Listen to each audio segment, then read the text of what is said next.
August 30th, 2018, San Francisco. The Sales Development Conference. The first and only live conference 100% focused and dedicated to sales development. Join over 300 of the top minds in sales development for a full day of learning, forging new relationships, and creating the next generation of sales development excellence. This year, we have dedicated tracks for sales development leadership, as well as a track for individual sales development representatives, including a full day of ultra-useful hands-on training.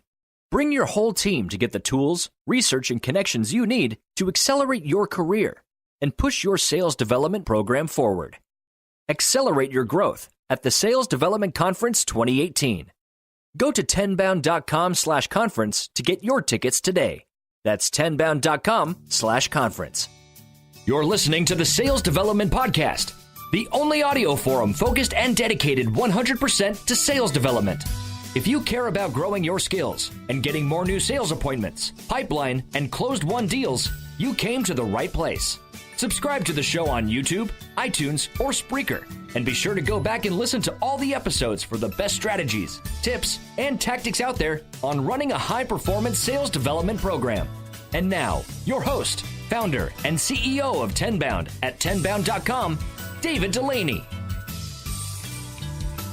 Hello, everybody. Welcome to another edition of the Sales Development Podcast. I am on the line today with a good friend of mine, a Tenbound alumni, which is a very distinguished honor, by the way, and Director of Sales Development at Totango, Mr. Chris Kinnard. How are you doing today, Chris? Hey, David. I'm great. Thanks for having me. I'm sure that you have a number of other honors, on your resume, and people can go and look at, but I think that that's Besides Tenbound alum? No way. So this is great, man. I met Chris. Chris came through the Tenbound management program that we have. We've been, keeping in touch ever since then, and it's been an honor to meet you, Chris, and watch your career progress. And we just thank you for being on the show. Absolutely. Yeah, definitely. I mean, that was one of the, here's a plug for you. That was one of the best and most valuable courses I ever took, besides maybe typing in 7th grade. Nice, dude. I'm right up there with Maven Brown's. Mavis Beacon? Right. That's what it was. Jesus, we're old, man. Oh, man. Well, thank you again. Thank you so much. Chris, you've been doing some amazing things over at Totango, pushing the sales development practice forward. I'm excited to get you on the show. How did you get into sales development? And tell us a bit about, Chris Kinnard, if people haven't met you yet. So, I took a very, I would say, what's the word I'm looking for? I took a very common route into sales development. I know a lot of people I've hired, a lot of times people just end up in sales development. I'd been studying cognitive neuroscience in college, and I'd always thought that I would go on, get my PhD, and become a professor. But my senior year of college, I missed the deadline to apply for PhD programs. I took the GREs twice. I had the scores, but I needed a job for like 5 months. And so my dad worked in technology for 40 years. And so I started with him just because he was there, and he was like, the company, he was an account executive at a small software company in San Diego. And he said, we're hiring telemarketers. And I was like, there's no effing way I'm going to be a telemarketer. Like, not on your life. Thanks, but no thanks, Dad. And so I went back to monster.com. This is 2005. Went back to monster.com and looked around and found a couple opportunities that were like marketing associate or something like that. And it ended up being like multi-level marketing scheme where you show up and then you drive to, this was back in San Diego. And so we drove to like a location in Cardiff and just walked door to door trying to sell like printer paper. And I was like, God. That experience was like 8 hours. And by the end of the time, the guy was convincing us not to take the job. And I was just like, oh my God, this is a freaking nightmare. So by the end of that, I was like, okay, telemarketing, you say. Oh my God. So I took the job, I took the interview, and it turns out it was just an outbound SDR. And I was like, that was the worst sell ever, Dad. Like, I'm not calling people at dinner. I'm not, interrupting them. Well, maybe a little interrupting them in the middle of their day, but definitely not during dinner. And so I was like, you know what? I can do this. I got an air-conditioned office. I get to talk to people, and for a 22-year-old, I was, making a little bit of money. So turned out I was pretty good at it. So I just kind of stayed doing it, decided to skip going back for my PhD and just kind of went from there. Nice, dude. Well, that's so funny because I remember back earlier in my career, I went to this, I somehow got the job interview, and this is when we used the newspaper. So you're talking like, we made a couple of references, but I got the job interview through the newspaper, and I show up and it's like a theater, and they're showing this presentation about the opportunity of a lifetime. And I'm going, huh. Was it a hotel by the airport? Exactly. Which on a side note, for the SDRs out there that are listening to this or people thinking about getting into it, I mean, multi-level marketing is great, for your first experience in sales because you learn a lot. But, if you're a little bit later, I don't know. It seems like it benefits the company more than the actual person to some extent. So, yeah. So you got this job, and it turns out that it's more sales development than telemarketing. So I bet a lot of the people on this don't even know what telemarketing is. Like, how do you define the difference between those two? Well, it's funny because they're similar but different. I mean, you are calling people in the middle of your day. If you're an SDR right now, if your managers, if that's part of your program, you're making calls, you're sending emails, and then, you get somebody on the phone and you try to generate interest in your company's products or services. Now, with this role, it was very similar. Like, I was trying to set up meetings for the account executives at the company. We were selling document management software to credit unions. So, yeah, really exciting stuff. But it was back, so this was 2005. And so a lot of, credit unions and banks, they're still using, just a ton of paper. And, anybody who's ever filled out a loan, whether it's a car loan or a home loan, how many documents you actually end up signing. And so it's just a huge amount of paper. And so what this company sold was a solution that, tied to, a physical scanning product. You could do like e-signature, like on one of those pads that are now at every bank. This was in the early days of that, before that even got off the ground. The only problem is credit unions are nonprofit organizations. So you're trying to sell a cost savings to a company that doesn't really care about the profit margin that much. So It had its own challenges, but it was a perfect place for somebody who was, fresh out of college, didn't know what they wanted to do with their life necessarily, but knew that they were, fairly outgoing and, could definitely, get used to, the work. Right. And then so you had a little bit of success doing that. You got into the flow, and then, did you start to manage a sales development team, or did you get into sales? Like, how did it work from there? Yeah, so from there, I ended up being with that company for a little over a year. So I did SDR work there for about 6 months, and then they promoted us into junior account reps. And then I ended up moving on to a separate small B2B SaaS company in San Diego and stayed there for about 3 years. So during this next company was called Covario, and they've since been acquired. But basically, they were selling software into Fortune 500 companies for SEO automation back in the very early days of, trying to kind of optimize your website for keywords and all that jazz. So first thing I was doing there for a year and a half was more SDR outbound cold calling, trying to get us, our Series A round of funding. And so was able to, help generate interest at a number of very large companies, including one that would go on to tank world economy, AIG. They were a big customer of ours. I don't think we had anything to do with that, but let's see. I moved up into account management, so I got to see how some of our biggest customers, Procter & Gamble for one, got to see how they used our product, and so got to go on site, got to really find out what happens after that handoff. So after you sell something, your company has to actually deliver on those promises that sales makes. So nice. I could be the one doing that. And then from there, I moved up into my first quota carrying sales role. And then 2 months later, Lehman Brothers went under, and the entire economy took a dump. And so this was probably 2008, 2007. And, I remember it well, yes, unfortunately. right. And so I'm very lucky in that I had 3 years of experience and I was, still relatively young and relatively cheap. So I was able to I ended up not staying with that company much longer, but I was able to move up to San Francisco and take my first account executive gig. And so was an AE across a couple different companies up in San Francisco for about 8 years, and then decided to get back to my roots in sales development. And so I've been leading up the outbound sales development efforts here at Tatango for just over a year and a half. Nice. And so tell us about your team. How do you have it structured? How do you guys, get the word out about Tatango? So the first thing, we didn't really have much of an outbound process when I got here.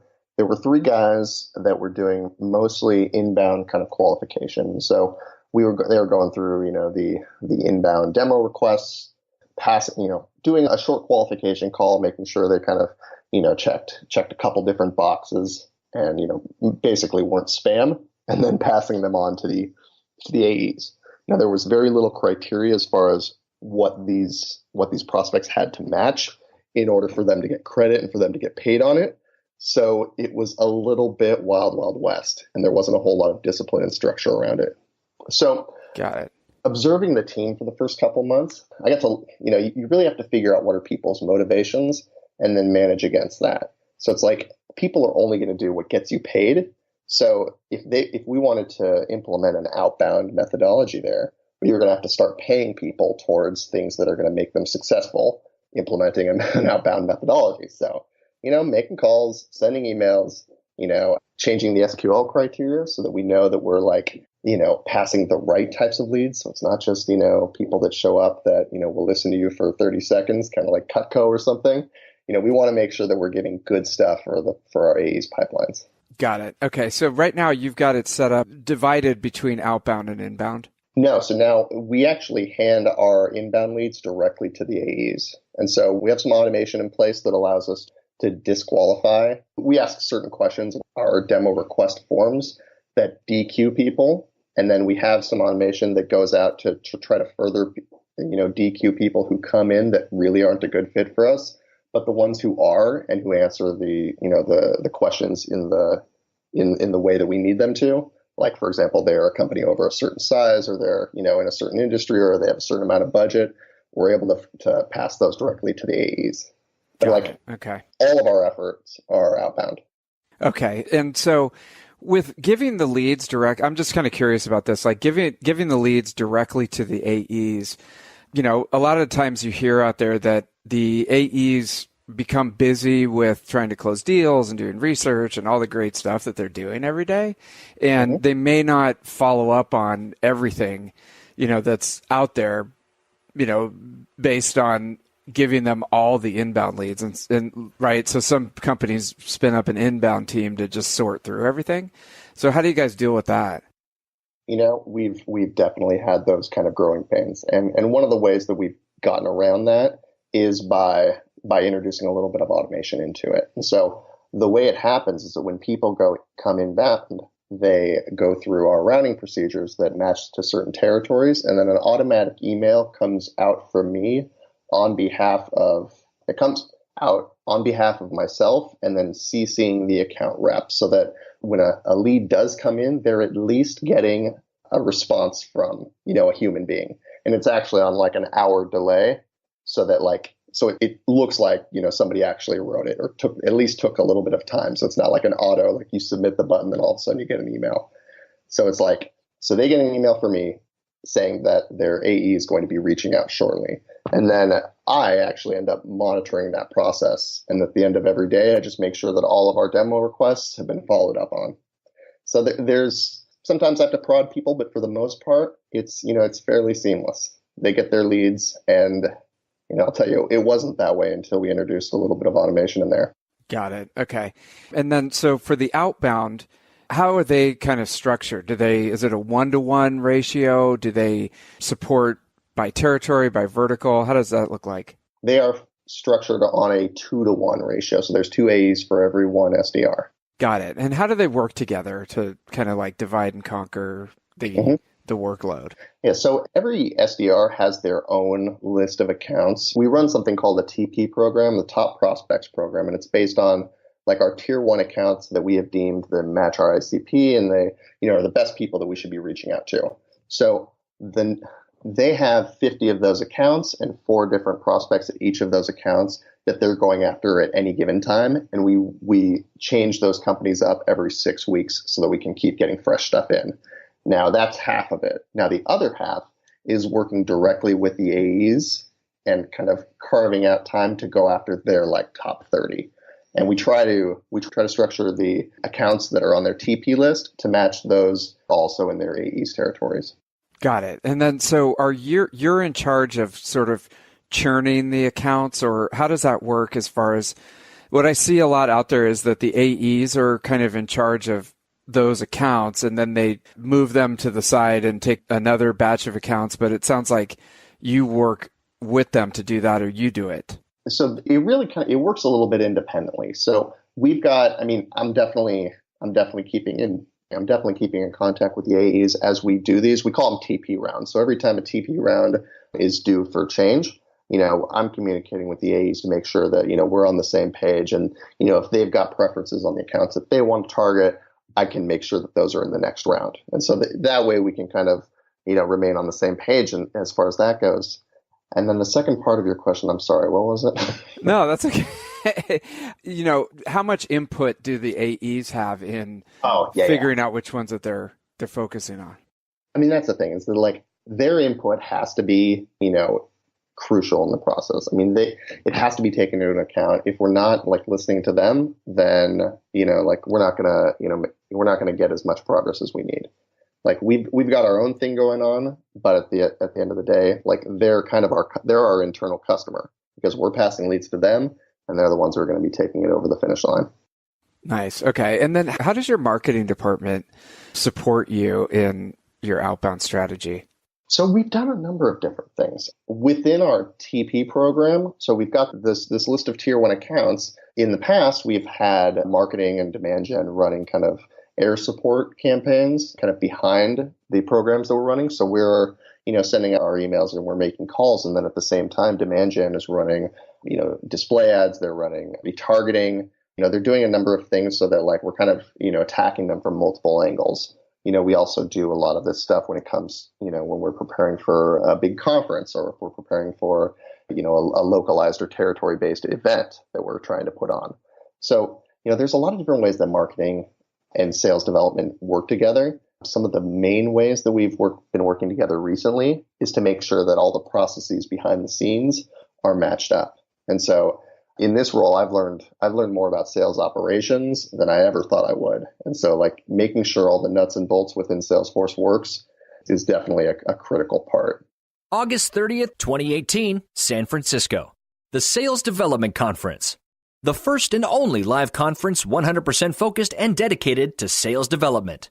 Join over 300 of the top minds in sales development for a full day of learning, forging new relationships, and creating the next generation of sales development excellence. This year, we have dedicated tracks for sales development leadership, as well as a track for individual sales development representatives, including a full day of ultra-useful hands-on training. Bring your whole team to get the tools, research, and connections you need to accelerate your career and push your sales development program forward. Accelerate your growth at the Sales Development Conference 2018. Go to tenbound.com/conference to get your tickets today. That's tenbound.com/conference. And at your company, who drives that relationship? Because it seems like there's many silos involved, and sales development is kind of like the connective tissue in between. And it's like everybody's got different goals. So like the marketing team has different goals, the sales team has different goals, the SDR team has different goals. Like, are you the driver in kind of orchestrating that, or does it come from somewhere else? So it's changed over time. I would say that like when I came in, there was, I mentioned this earlier, there was a certain SQL criteria. And so we sales qualified leads, basically what boxes had to be ticked in order for us to, count this as a lead. And so, my compensation is based on my team's attainment of their goal. And so they've each got a number, and then the number rolls up. And so really, we're trying to make sure that we're, optimizing towards whatever those criteria are. So if we need certain companies of a certain size, we're only going to target companies of a certain size, and so on and so forth. But like, as things have changed, if we needed to ramp it up, if we're trying to move upstream, definitely been a big focus at Tango's. We're targeting larger companies.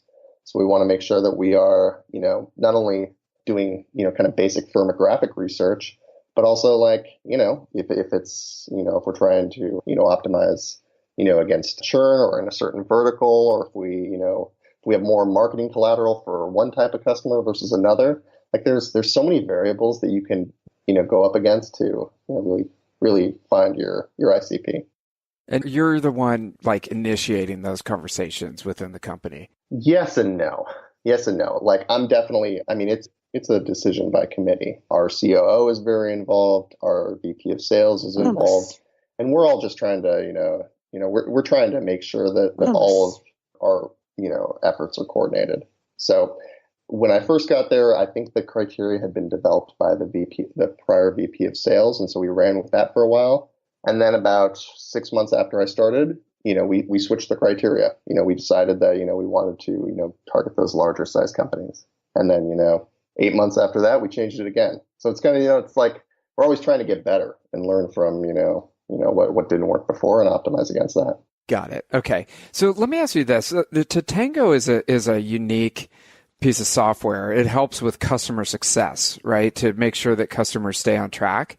And is there any way that you leverage that to find new opportunities at companies? Like if a group of people are using it, but they're, for cross-sell opportunities and things like that, where the sales development team might come in. How would sales development maybe use to Tango? Yeah. And the reason I ask is because at Discover.org, there's a group of sales development reps that actually call into their installed base to try to uncover different opportunities. And I was just wondering if that's ever come up at Tatango, or it's right now you're going after mainly, greenfield opportunities, new accounts. It doesn't really cross over.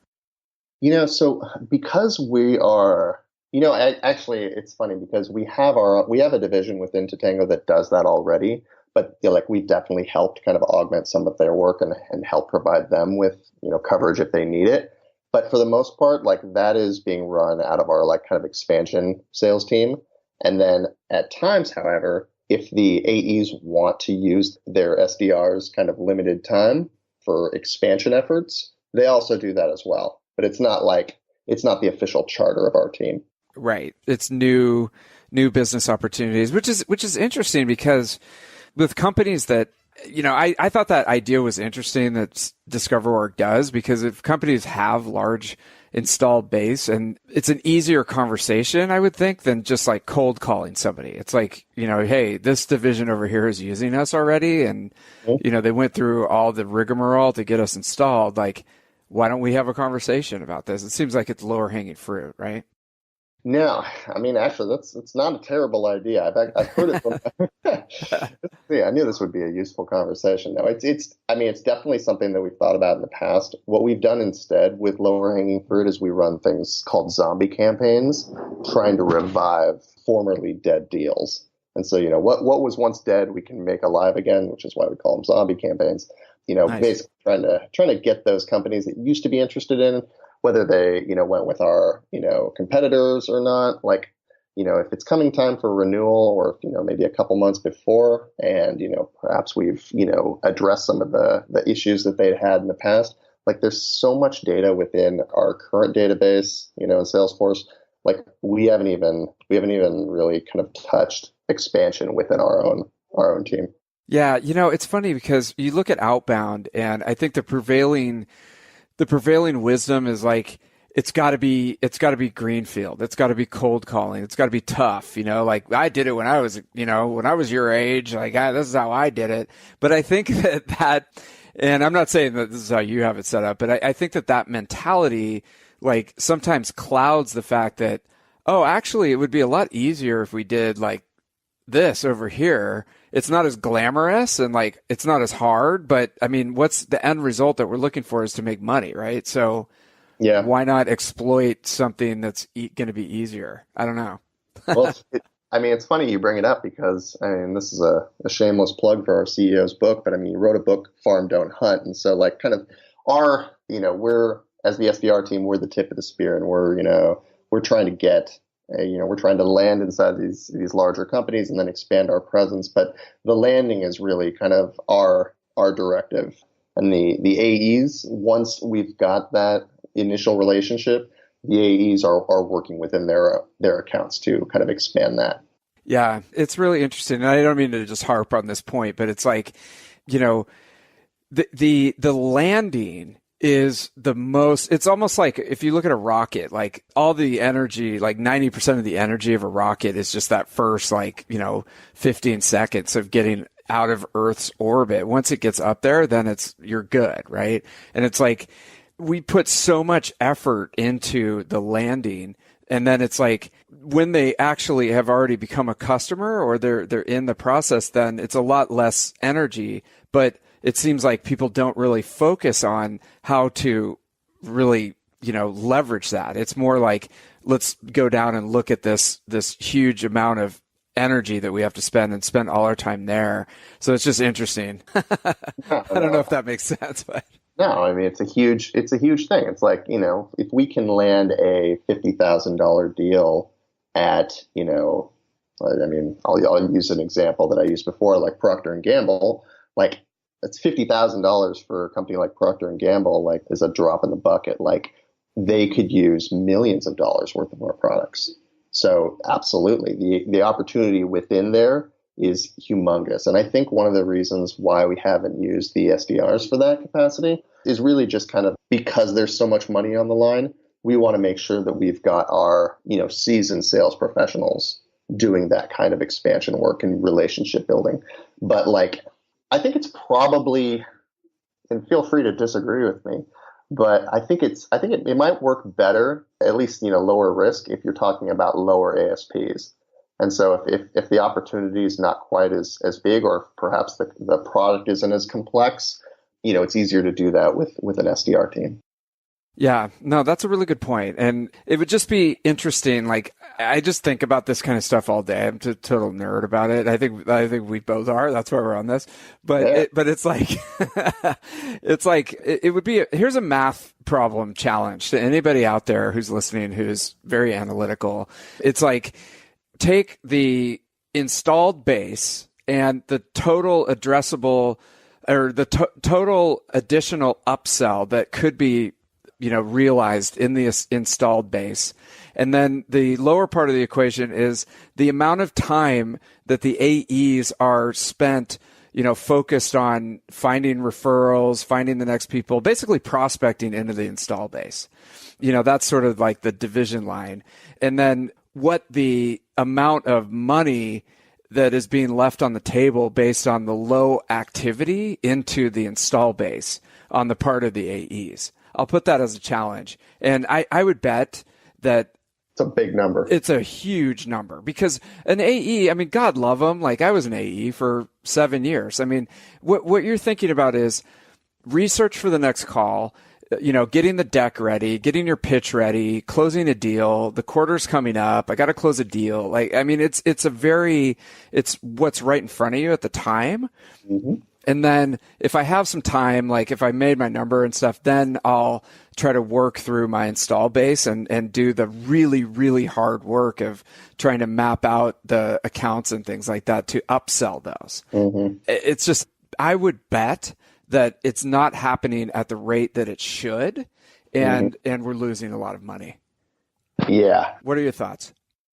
I would say, I completely agree. I think that's, back to, how I try to compensate like my reps, moving from, when I got here, when they were doing all inbound to getting them to go outbound, is you have to compensate towards the behavior you want. And if you see that there's a huge, opportunity for upsell within your current customer base, which if you have an ASP, that's, mid 5 figures or low 6 figures, like you got to compensate towards that. So if you're not paying your reps a good percentage on upsells, then they're not going to do that because they're going to spend their time wherever they're going to make the most money. So yeah, I mean, of course, it's cliche, but yeah, it's different for every company. But if you think there's a use case out there, if you think your company, should be moving upstream, then you need to compensate towards making people do that. I mean, it sounds simple and it sounds, pretty straightforward, but a lot of companies don't do that. Amen. And I'll tell you, anything is a lot simpler for, two guys talking about it than actually implementing it at a company. So, this is just to spark. What's that? We're in the cheap seats. Right. I mean, we're sparking ideas here. We're spitballing, but it is interesting to think about. So anyway, Chris, tell us about, right now on the outbound side, I think, because outbound is really tough for a lot of people. Are there 2 or 3 things that are working really well for your team? And then alternatively, things that are just not working that you don't even use anymore that we should get rid of? Good question. So one of the things that I found was that, when I came on board here, as I mentioned, we had 3 guys. And so we were trying to really make a big splash. And so how do we do that? I think about 9 months into the gig, we were, the team had grown a little bit, but at the same time, we were experiencing, some summer doldrums. And, our numbers dipped for a month. And so it was like, all right, so how do we compensate for that? And so one of the things we started doing was introducing some automation. And it evolved into a concept that I call a ghost campaign. And yeah, I know it. We have zombie campaigns, we have ghost campaigns, we got some graveyard theme going on. I don't know why.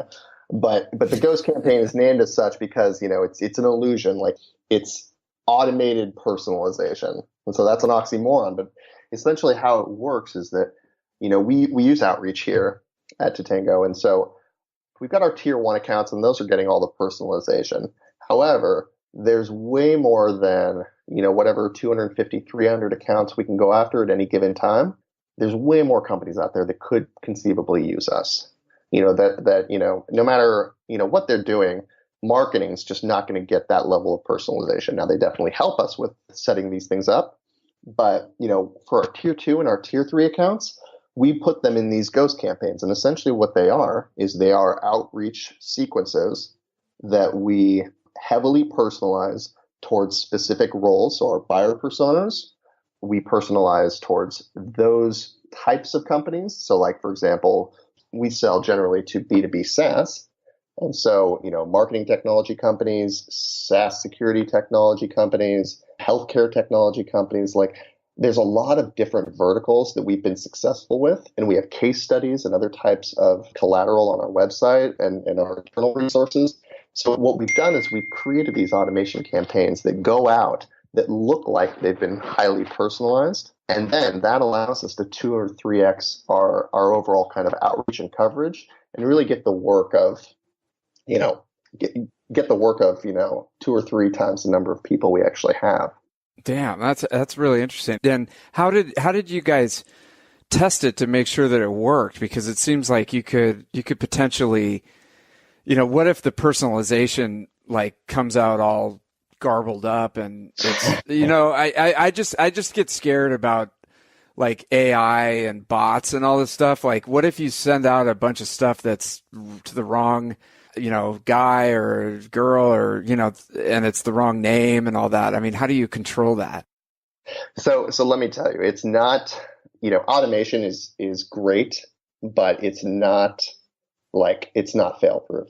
So there is a degree of setup that's required in order to drop somebody in one of these ghost campaigns. Now, the great news is that once you've done that work, it's kind of, here's another reference to data. It's very set it and forget it, kind of that infomercial back in the day. Was it the Ronco? Once you set, yeah, there you go. Yeah, you get it. No, dude, that guy lived across the street from my sister. No. That's why. Wow. He was stinking rich, dude. I'll bet. Yeah. But anyways. Is he just like that in real life? You don't want to set it and forget it though, because what I'm afraid of, like, okay, here's I've been burned. Okay. That's where this is coming from. So yeah. I just remember back in the day, we got Yesware and we were like, oh my God, Yesware, it's going to make our lives way easier. And I'm sitting there one day and this SDR comes up to me and they're like, Ghost White. and they're like, dude, I just sent out an email to like 100 people, and in the name line, it's just squiggly, garbly gook, like all those little symbols, the token. Oh, no. Yeah. And I'm just like, oh my God, because the boss that I worked for at that time was like 0 defects, you know? Yeah. So let me tell you, early in my career, before these kind of tools like Outreach and SalesLoft existed, I made that mistake many, many times. Everything was manual. So, I had I remember I was using Outlook, and I had my templates saved in a folder in Outlook, and then I'd just copy paste it, and I'd insert the real name into, where it said name goes here, and then I'd, insert the company name into where the company name field went. It was a giant pain in the butt. But nowadays, and here's another shameless plug for Outreach, like if you use custom fields within Outreach, they have a setting so that like if the field is not populated or it's populated incorrectly, it won't send. And so like, for example, like one of the things we do to pass what I believe is called the Turing Test, which is basically like, does the AI, like, is it believable? Could you conceivably think that a human actually sent this? In order to pass that test, or one of the ways to pass that test is we use initials for company names, if possible. So like, I don't know if TB would work for Tenbound, but let's say like for EverString, you might use ES, or for SalesLoft, you'd use SL. And so that has to be done manually. And so that's one of the ways that we kind of personalize it ahead of time, so that when the final product goes out, all of this stuff's already been done, and we just import it from a spreadsheet. And so, one of the ways that we've been able to do this at scale is, we outsource some of this work. We have some people that, work, very inexpensively, that can do some of this kind of grunt manual labor. And then my guys can focus on, being strategic with their tier 1 accounts. And so again, this is all just to augment the work that we're doing, the very high quality work we're doing on our tier 1 accounts. But like, thank God for tools like Outreach and SalesLoft that can like save us from ourselves, when we are trying to, we're trying to cut corners without, cutting corners. Well, let me ask you something. So how do you have that conversation with higher ups in the company when you're like, hey, my sales development team, that we need to customize and personalize as much as possible, but it's also a ton of research that we have to do. And so do you, like, right now we're doing so much research that we can't make as many calls and emails and talk to as many people. So can we outsource some of that resource to a lower cost, company and get that information and then give it to the guys so that they can make more calls? How do you have that conversation? Because I've had that conversation before, and it's usually like, well, what are they supposed to be doing? That's the job of the SDR team, to do that research. But you're going, well, no, it's actually to call people and email people. Like, it would be way cheaper to outsource this. I mean, I'll tell you, and this is there's another anecdote that's gonna date us. Kids these days, right? Being an SDR is a freaking hard job. It's one of the hardest jobs in any company, not only just like in sales, but just in general. And yeah, you want to make things as easy as possible for them on the back end, so that they can spend their time and they can spend their energies doing the more high value activities. And so luckily, like we can outsource some of this stuff, for a couple $100. And, we send them, we do the front end work where, we get the emails for them. We use a tool called Lead IQ, which has a really cool plugin with LinkedIn and allows us to, import, contacts en masse. And then we can actually drop them directly into our Go sequences. But we skip that step for the Go sequences because we need to, kind of add that additional information on top. But a lot of this stuff, once we get our outsourced folks, the kind of general data pieces, they can structure it for us just right so that we can easily just drop it into Outreach. And then, of course, there has to be, like some oversight before anything goes live. So, whether it's me, whether it's one of, the team leads, they'll go through that and they'll, double check that, the things look right. Like company names will, We'll make sure that the, comma Inc. period is scrubbed from the company names. Oh, I hate that. Yeah, I mean, it sounds very tedious, but like if you can go through a spreadsheet and just kind of double check very quickly once, it's already been kind of done by some of this outsourced stuff. So again, it's like, it sounds like a lot of work, but there are a lot of ways that you can get that work done for a very low cost so that your guys can, concentrate on their, high value stuff again. And then you can add this on the back end. And it's really just kind of an expansion of your efforts, for, a couple $100 a month. Yeah. I mean, it kind of comes down to a math equation because it's like, always. Right. I mean, the business, like the vocabulary of business is the numbers, especially as you go further up. So it's like, if you can put it into an ROI analysis, then sure. That totally makes sense. I think where you shoot yourself in the foot, or where I would, is just walking in and going, "Hey, we need a research team." And they're like, "No," and then right. Get out of my office. Yeah. Oh man. This is great. What else? The first time I ever did it, I didn't ask for permission. I was just like, I just submitted, a couple $100 on an expense report, and nobody ever asked questions. Okay. And then we started delivering a couple qualified leads from it. And then, a couple of those closed. So it was just like, and then there's all of a sudden, oh, how do we get those? Oh, well, let me tell you. There you go. So, go ahead and have some success. Just don't ask for permission. Just, break things and then apologize later. Yeah, that's right. As long as it's successful. If you screw up, then that's a different conversation. That's the main thing. Don't fail when you do that. Oh man, Chris. Well, we're getting up against the hour, dude. I can't, thank you enough for coming on and sharing your hard-won advice with us. Any other tips or strategies that you wanted to bring up, or how do people get in touch with you? So I'm on LinkedIn, Chris Kinnard. Feel free to reach out. One of my favorite things to do is help people in their careers. And so happy to share any advice. I highly recommend, shameless plug, you should take a look if you're looking to move into an SDR management gig. I swear David didn't tell me to say this, but you should take a look at his half-day course. It's very, very cool. And you'll learn a lot about, as he just said, what makes the business work. So it's all about numbers and how you can justify yourself to upper management and justify your team's cost. So, once you get down to that, everything just manages backwards from there. Oh man, thank you so much, dude. That's awesome. You are a strong member of our alumni community. We're out there changing the world, one sales development team at a time. So thank you, Chris. Keep fighting the good fight, my friend. All right. Well, thanks again. And thanks for being on the Sales Development Podcast, sir. Yeah, absolutely. Thank you for listening to the Sales Development Podcast, the only audio forum 100% focused and dedicated to sales development, with your host, David Delaney. Please be sure to subscribe to the show on YouTube and take a moment to leave us a review on iTunes. Your support makes our show possible.